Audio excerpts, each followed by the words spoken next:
and sports twice an hour. Newstalk, KGVO, AM 1290 and 98.3 FM. You're listening to Montana Morning with Peter Christian. A grateful state pays its respects to a slain deputy. Good morning, everyone.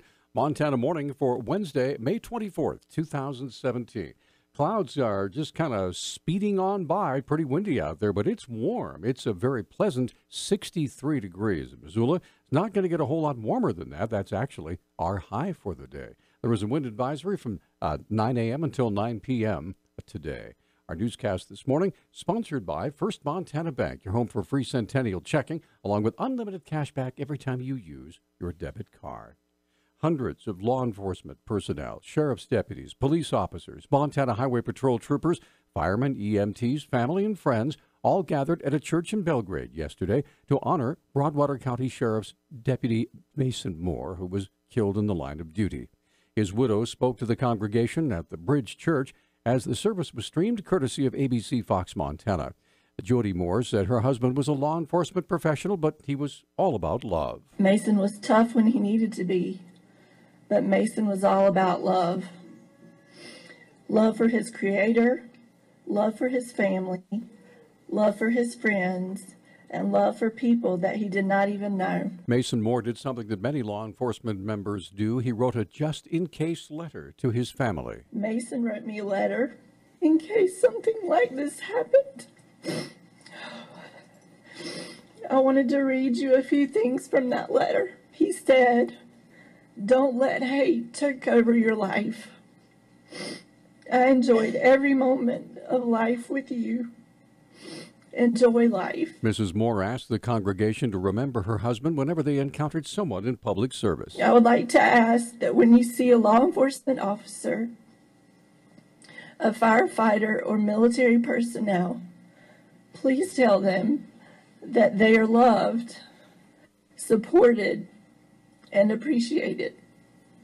Love wins. Also speaking at the service, Moore's commander, Broadwater County Sheriff Win Meehan, received the call early on the morning of May 16th that his deputy had not responded to his dispatcher. And I will tell you, I got to Thompson Bridge.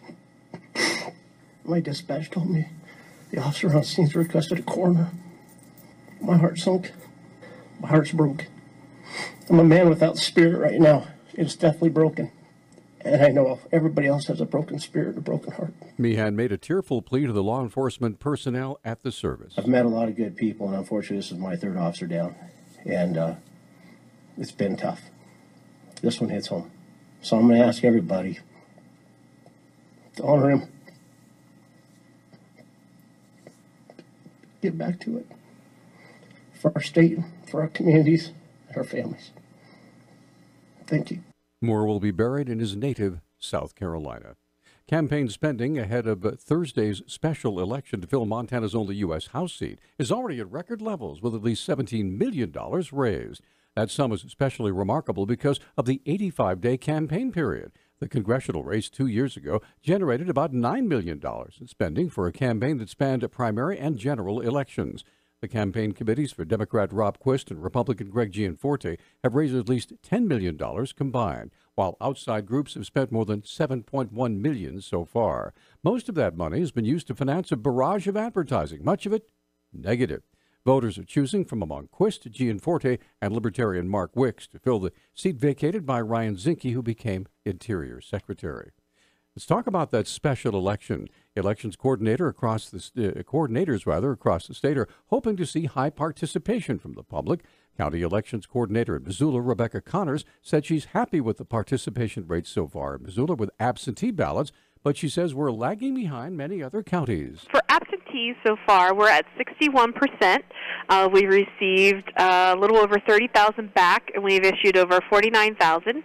And so we're happy with 61%. However, we're not beating other counties in turnout.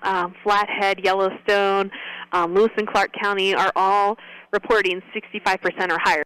Connors hopes that more Missoulians turn out to vote the last 2 days of the election for absentee ballots. We're expecting maybe voter turnout within the absentees upwards of 70% or so. We always see high voter turnout within that population of absentees or whether it's a mail ballot election. But when it comes to the polling place, we're not sure if we'll see somewhere between 5,000 or 8,000 voters on Election Day, as that's what's typically turned out for past non-presidential general elections. One bright spot for election coordinators during this special election is one-page ballot. Connors said she expects quicker results than the two-page ballot back in 2017, which she says doubled or even tripled processing time.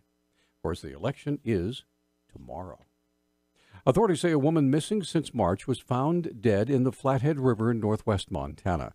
The Daily Interlake reports the body of 55-year-old Dacia Finch was recovered south of Kalispell on Sunday. She was last seen March 30th. A Flathead County Sheriff's deputy found her car in a park the following day. Investigators say the Kalispell woman drowned.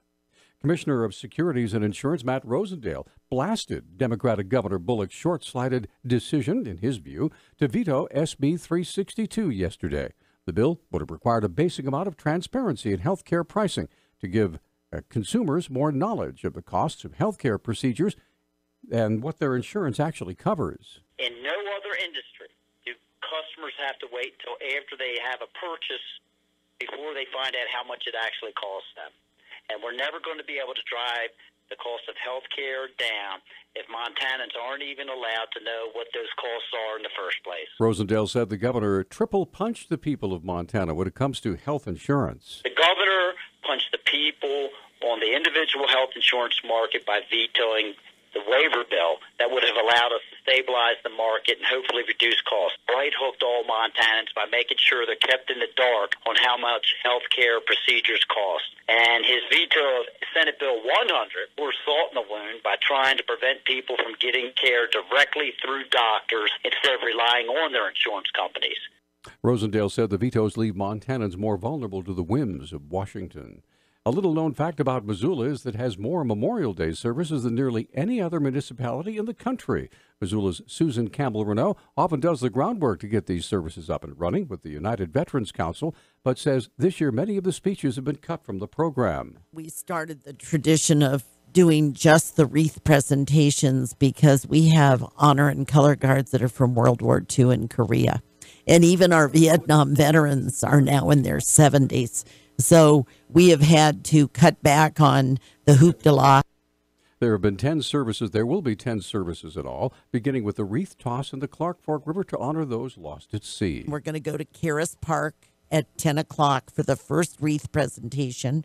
And then we get on a bus and we're going to go to the Missoula Courthouse where we do a flag dedication at approximately 10:30.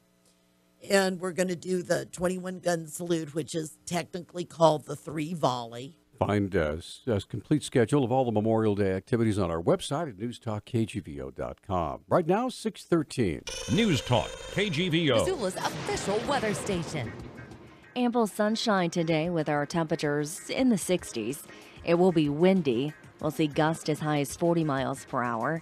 A chance of showers tonight, mostly cloudy, breezy with lows in the 40s. I'm meteorologist Brooke Foster for KECI 13.